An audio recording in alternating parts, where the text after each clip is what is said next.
শামীম সেলিম কাশিম নামে এক ভদ্রমহিলা ৬৭ বছর বয়স। ওনার একটি মৃতদেহ আমরা ইউনাইটেড হাসপাতাল থেকে সংবাদ প্রাপ্তির পর আমাদের পুলিশ ওখানে উপস্থিত হয়।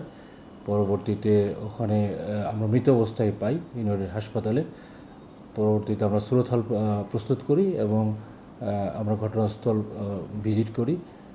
তো পরবর্তীতে আমরা আইনানুগ ব্যবস্থা যেভাবে রাষ্ট্রীয় আইন অনুযায়ী যেটা হয় এটা করব। সাধারণত আমরা জানিয়েছি, আমরা এম্বাসিকেও জানিয়েছি, সব মিলিয়ে আইনানুগ ব্যবস্থা প্রক্রিয়াধীন। পোস্টমর্টম রিপোর্ট না পাওয়া পর্যন্ত মৃত্যুর কারণ সম্পর্কে নিশ্চিত হওয়া যাবে না, কারণ মৃত অবস্থায় নিয়ে আসা হয়েছে এবং আমরা মৃত অবস্থায় পাওয়ার পর হাসপাতাল থেকে আমাদেরকে সংবাদ দেওয়া হয়েছিল। ওনার পরিচয় কি নিশ্চিত হয়ে গেছে? ওনার পরিচয় নিশ্চিত হয়ে গেছে, বাড়িধারা পার্ক রোডে বসবাস করতেন। উনি আমি কি করতেন? নাগরিক নাকি? তিনি ইন্ডিয়ান নাগরিক।